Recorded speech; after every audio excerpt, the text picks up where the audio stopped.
이 시간 함께 나누는 또 하나님이 주시는 말씀은 사도행전 3장 1절에서 26절까지 말씀입니다.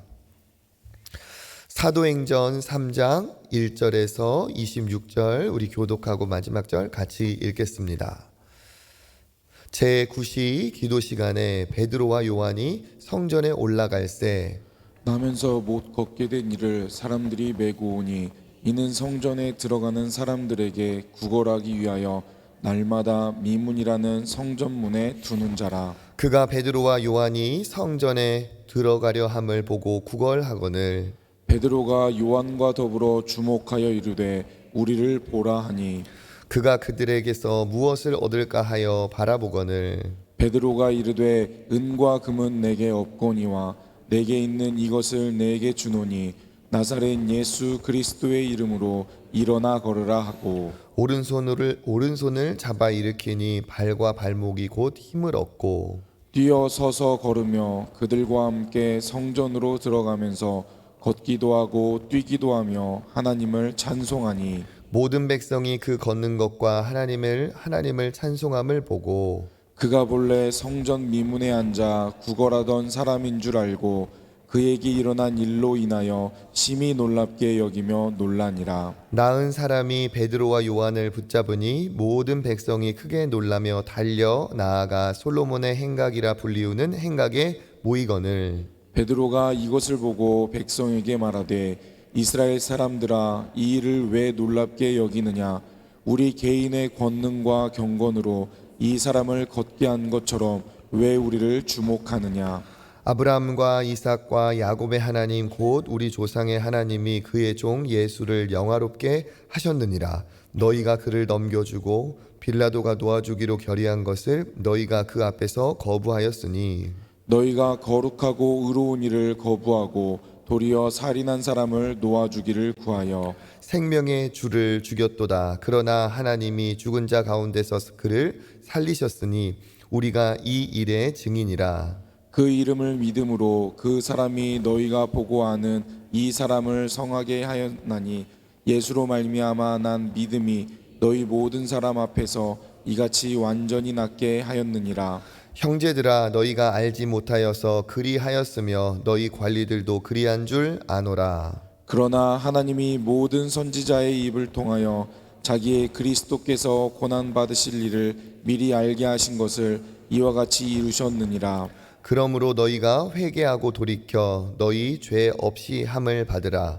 이같이 하면 새롭게 되는 날이 주 앞으로부터 이를 것이요 또 주께서 너희를 위하여 예정하신 그리스도 곧 예수를 보내시리니 하나님이 영원 전부터 거룩한 선지자들의 입을 통하여 말씀하신 바 만물을 회복하실 때까지는 하늘이 마땅히 그를 받아두리라. 모세가 말하되 주 하나님이 너희를 위하여 너희 형제 가운데서 나 같은 선지자 하나를 세울 것이니 너희가 무엇이든지 그의 모든 말을 들을 것이라. 누구든지 그 선지자의 말을 듣지 아니하는 자는 백성 중에서 멸망받으리라 하였고 또한 사무엘 때부터 이어 말한 모든 선지자도 이때를 가리켜 말하였느니라. 너희는 선지자들의 자손이요 또 하나님이 너희 조상과 더불어 세우신 언약의 자손이라. 아브라함에게 이르시기를 땅 위의 모든 족속이 너의 씨로 말미암아 복을 받으리라 하셨으니 하나님이 그 종을 세워 복을 주시려고 너희에게 먼저 보내사 너희로 하여금 돌이켜 각각 그 악함을 버리게 하셨느니라. 아멘. 할렐루야. 예, 평안히 잘 주무셨어요? 네, 좋은 아침입니다. 가정의 축복이 넘치는 또 복된 날이 되시기를 주님의 이름으로 축복합니다. 오늘 우리가 읽은 사도행전 3장 본문은 또 아주 유명한 그런 부분이기도 하죠. 성전 미문에 앉아있는 안진뱅이를 베드로와 요한이 지나다가 그를 구원한 그를 낫게 한 그 기적의 장면입니다. 많이 들어보셨고 아시는 내용이겠죠. 그 가는 길에 성전 미문에 안진뱅이가 놓여 있었고 그는 홀로 그 자리에 올 수 없는 사람들이 도와줘야 떠매서 그 자리에 놓아줘야만 하는 사람입니다. 그 사람의 나이가 약 40세 정도 됐으니까 1, 2년 그곳에 있었던 것이 아니었겠죠. 모든 사람이 그를 보고 알고 있는 사이였습니다. 그때 베드로와 요한이 지나가다가 그에게 이런 기적을 베풀죠. 어떻게 하였습니까? 베드로와 요한이 그를 주목하여 보면서부터 시작하였습니다. 그를 주목하여 보고 그가 나에게 무엇을 줄까 하면서 그를 쳐다봤을 때 뭐라고 얘기하죠? 우리 6절 말씀 한번 읽어보겠습니다. 베드로가 이르되 은과 금은 내게 없거니와 내게 있는 이것을 내게 주노니 나사렛 예수 그리스도의 이름으로 일어나 걸으라 하고 아멘. 이렇게 일어나 걸으라 하고 하면서 오른손을 잡아 일으키니 어떤 일이 벌어졌습니까? 우리 8절과 9절 읽어보겠습니다. 뛰어 서서 걸으며 그들과 함께 성전으로 들어가면서 걷기도 하고 뛰기도 하며 하나님을 찬송하니 모든 백성이 그 걷는 것과 하나님을 찬송함을 보고 모든 사람이 보고 굉장히 이제 10절 말미에 보니까 심히 놀랍게 여기며 놀라니라. 놀랍게 여기며 놀라니라. 이렇게 되어 있습니다. 이렇게 베드로와 요한이 그 전에 예수님을 따라다닐 때 좀 실수하고 또 예수님이 십자가에 못 박힐 때 예수님을 부인했던 그 모습과는 완전 다른 그런 모습을 보여주고 있습니다. 무엇이 이렇게 베드로와 요한을 달라지게 했을까요? 예수님을 다시 부활의 예수님을 만난 그 부활의 증인으로서, 그리고 사도행전 2장에서 성령의 충만함을 받고 성령의 임재를 경험한, 성령의 충만함을 경험한 그 베드로의 능력이 있습니다. 그래서 우리가 알 수 있는 게 뭡니까? 신앙인은 반드시 부활의 증인이어야 되고 성령의 충만한 능력과 은혜가 있어야 된다는 거죠. 세상의 사람들과 믿음의 사람이 다른 게 무엇이겠습니까? 성령이 그와 함께 한다는 것이고 성령이 그와 함께 하지 않느냐 있느냐가 사실 믿음의 사람인지 아닌지가 판가름 나는 겁니다. 사람들이 볼 때는 저 사람이 교회를 다니는 사람인가 교회 안 다니는 사람인가 이런 걸로 보겠죠. 교회를 다녀도 교회를 등록하지 않았나 이러한 기준으로 보겠죠. 그렇지만 진짜 믿음의 사람인가 아닌가는 그가 성령이 함께하는 사람인가 아닌가가 분명히 거기에서 차이가 납니다. 이건 눈으로 확인할 수가 없죠. 하지만 오늘 베드로의 모습을 통해서 무엇을 알 수 있습니까? 성령이 함께하는 사람은 반드시 성령이 함께하는 어떠한 증거, 성령이 함께함으로써의 어떠한 그 사람의 변화, 성령이 함께함으로써 돈, 은과 금은 그에게 없을지 몰라도 그 은과 금으로 살 수 없는 어마어마한 하나님의 은혜와 능력이 그에게 함께한다는 것을 우리는 알 수 있습니다. 그래서 우리가 믿음의 사람으로서 또 구해야 될 게 뭡니까? 내가 성령의 사람인가? 그리고 내가 성령의 충만함을 받았는가? 성령의 충만함을 받기 위해 노력해야 될 것이고, 믿음의 사람에게 오늘 베드로가 보여준 믿음의 사람다운 영적인 영향력이 없을 때 또 우리는 믿음의 사람으로서의 세상의 영향력을 발휘할 수가 없겠죠. 우리가 하나님을 믿는 사람으로서 전능하신 하나님이 우리와 함께 하시는 그 살아계신 증거가 우리와 함께 할 때 여기 있는 모든 사람들이 이 나은 것을 보면서 놀랍게 주목하는 것처럼 우리가 믿는 하나님을 주목하게 될 줄 믿습니다. 여기에서 보면 두드러진 게 있어요. 그 뭐냐? 장애를 고침받은 그 사람의 행동이 굉장히 잘 묘사가 되어 있습니다. 8절에 보니까 뛰어 서서 걸으며 성전으로 들어가면서 걷기도 하고 뛰기도 하고 하나님을 찬송하고, 이 뭡니까? 나음을 받은 사람은 이렇게 기쁨과 은혜가 충만하다는 거죠. 하나님을 만나고 하나님의 은혜로 변화된 사람은 기쁨이 없을 수가 없습니다. 주체할 수 없는 기쁨이 그 안에 넘치게 마련이죠. 하나님을 믿는 사람, 하나님이 함께하는 사람은 이와 같은 기쁨의 사람인 줄 믿습니다. 여러분에게도 늘 하나님의 성령의 역사가 충만하여서 이러한 성령의 능력, 성령의 기쁨이 충만하게 넘치시기를 주님의 이름으로 축복합니다. 그 놀라운 기적의 사건이 일어난 뒤에 11절부터 어떤 내용입니까? 사람들이 모이자 그 모인 사람들에게 베드로가 하나님의 말씀을 증거하기 시작합니다. 11절 읽어보겠습니다. 나은 사람이 베드로와 요한을 붙잡으니 모든 백성이 크게 놀라며 달려 나아가 솔로몬의 행각이라 불리는 행각에 모이거늘. 아멘. 나은 사람이 이제 성전 안으로 들어갔고 베드로와 요한을 붙들어서 감사를 표하고 놀라움을 표하고 그랬겠죠. 그 상황에서 사람들이 그를 다 알아보고 이런 일이 일어난 것에 대해서 굉장히 심히 기이하게 여기면서 달려 모입니다. 여기 솔로몬의 행각은 이제 성전이 이렇게 네모 모양으로 되어 있죠. 그쪽 한 면을 이렇게 행각 기둥을 세워서 지붕을 만들어 가지고 사람들이 거기에 모일 수 있게 된 그 솔로몬 성전의 한쪽 벽면이에요. 그곳에 사람들이 모여서 대화도 나누고 말씀도 나누고 했는데 이제 그곳에 모였습니다. 그때 베드로가 뭐라고 말합니까? 왜 놀랍게 여기느냐? 이것을 우리가 한 것처럼 왜 우리를 주목하느냐? 하면서 그 주목하긴 사람들을 대상으로 이 일이 누가 했는지 베드로가 그 일을 한 것을 이야기를 하고 있습니다. 이것은 모두 다 예수께서 하신 것이다. 그런데 여기에서 베드로가 강조하는 것이 있죠. 이것은 예수가 하셨지만 그 예수를 너희가 어떻게 했다? 빌라도에게 넘겨주고 죽게 했고 살려줄 기회가 있었지만 그 대신 살인자를 살려주었다 하면서 13절에도 보니까 너희가 그랬다. 너희가 그랬다. 14절도 너희가 그랬다. 15절도 생명의 주를 죽였다 하면서 예수님의 그 죽으심이 그들과 정말 완전히 뗄래야 뗄 수 없는 관계가 있다는 것을 얘기하고 있습니다.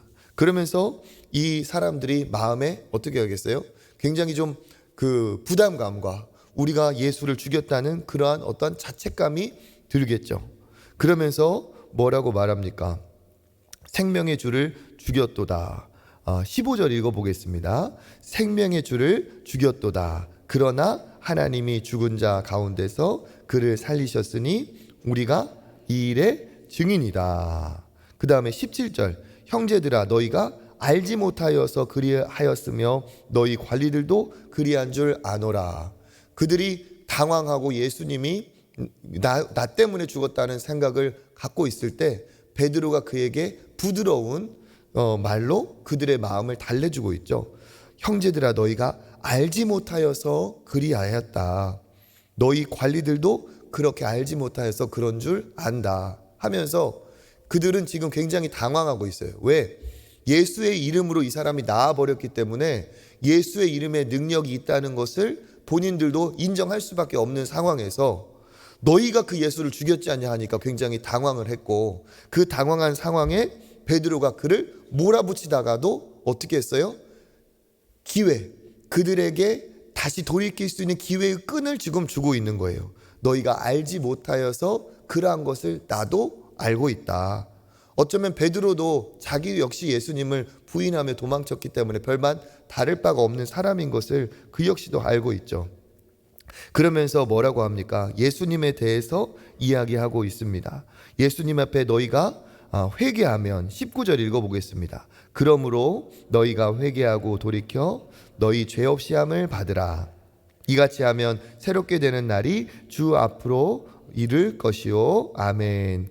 이제 너희가 돌이켜 회개하면 죄 사함을 받을 것이다. 20절에 너희를 위하여 예정하신 그리스도 곧 예수를 보내시리니 선지자의 입을 통하여 말씀하신 바 하늘이 그를 마땅히 받아두리라. 그러니까 너희가 회개하여 죄 없이 함을 받으면 그 부활하신 그 예수께서 너희에게도 찾아올 것이다 하면서 그 사람들에게 구원의 길을 설명해 주고 있습니다. 그러면서 이제 베드로의 말에 또 굉장히 탁월한 부분이 나오죠. 우리 22절 읽어보겠습니다. 모세가 말하되 주 하나님이 너희를 위하여 너희 형제 가운데 나 같은 선지자 하나를 세울 것이니 너희가 무엇이든지 그의 모든 말을 들을 것이라. 아멘. 이 예수는 그냥 우연히 어쩌다가 튀어나온 그러한 인물이 아니고 여기 있는 것처럼 모세가 예언한 사람이다. 나 같은 선지자 하나를 세울 것이라고 모세가 예언을 했는데 그가 바로 이 예수다. 그래서 이 예수의 말을 들어야 되고 23절에 보니까 듣지 아니하는 자는 백성 중에서 멸망을 받을 것이다. 모세가 예언한 선지자가 보낸다고 했던 그 예수가 바로 그분이 바로 예수이기 때문에 그의 말을 들으면 구원받고 용서받고 너희가 죄사함을 받을 것이고 듣지 않으면 어떻게 한다? 멸망을 받을 것이다. 그 다음에 25절에도 보니까 아브라함에게 이르신 모든 족속이 너의 씨로 말미암아 복을 받으리라 한 그 약속도 그 예수 그리스도를 통해 이 약속이 성취되었다 하면서 복이 모두 예수님을 통해서 온다.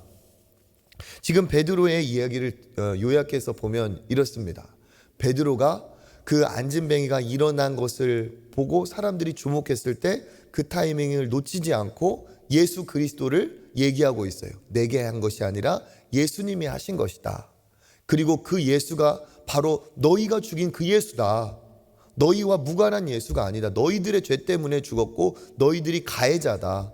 그런데 하나님이 그를 살리셨으니까 그 살리신 예수의 능력이 이 사람을 고쳤으니 너희들도 모르고 지었다면, 무지해서 그렇게 했다면 빨리 돌이켜서 회개해라. 회개하면 그 하나님이 너의 모든 죄를 용서하시고 예수님을 너희 마음에 보내주실 것이다. 이 예수는 보통뿐이 아니다.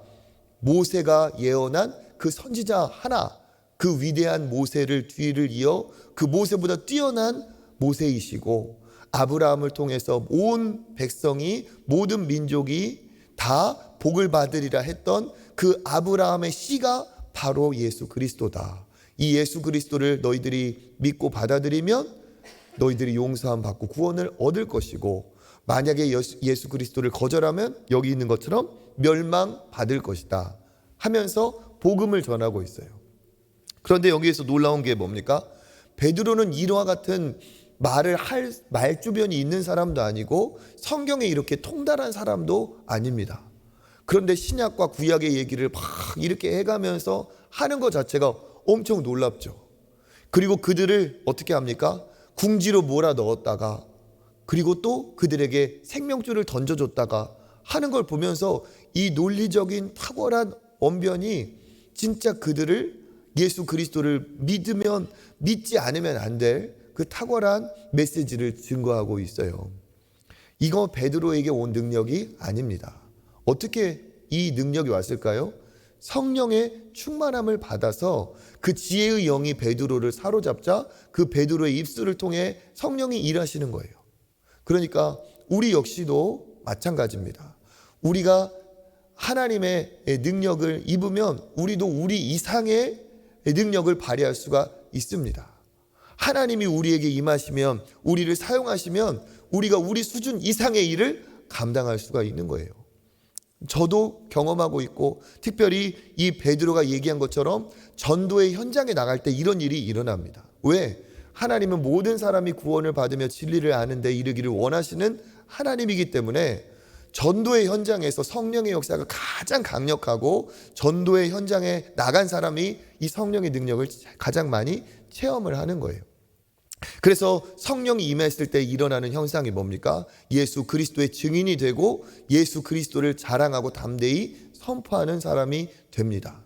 그러니까 구원받고 은혜 받은 사람이 전도하는 것은 이게 따로따로의 얘기가 아니라는 거예요. 예수 그리스도의 구원을 경험한 사람은 예수님을 말할 수밖에 없고 이 안진뱅이가 뛰고 걷고 하면서 기쁨이 충만한 것처럼 그 기쁨의 충만함과 은혜를 말하지 않을 수가 없습니다. 그때 어떤 일이 벌어지느냐? 성령이 임하고 성령의 역사가 가장 강력하게 그에게 역사한다는 것을 우리가 볼 수 있습니다. 그래서 믿음의 사람은 어떤 사람인가? 성령의 사람이고 성령의 사람은 복음의 사람인 줄 믿습니다. 우리가 복음으로 살자고 결단할 때 우리에게 가장 강력한 성령의 역사와 성령의 지혜와 성령의 능력이 임할 줄 믿습니다. 어떻게 하면 우리가 하나님의 능력을 체험할까? 복음으로 충만하면 되고 우리가 주의 말씀으로 충만하면 그것으로 인해 하나님께서 우리를 사용하시는 역사가 일어날 줄 믿습니다. 오늘 우리가 읽은 본문은 참 이야기할 것도 받은 모든 성경이 그렇지만 오늘 본문은 더 그러하죠. 오늘 이와 같은 기적의 역사가 우리 삶에, 여러분의 삶에 일어나기를 주님의 이름으로 축복합니다. 여러분의 입술을, 우리의 입술을 통해 증거되는 예수 그리스도를 통해 안진뱅이가 일어난 것 같은 기적의 복음의 역사가 여러분의 가정에, 여러분의 일터에, 여러분의 학교에, 또 모든 삶의 현장에 일어나기를 축복합니다.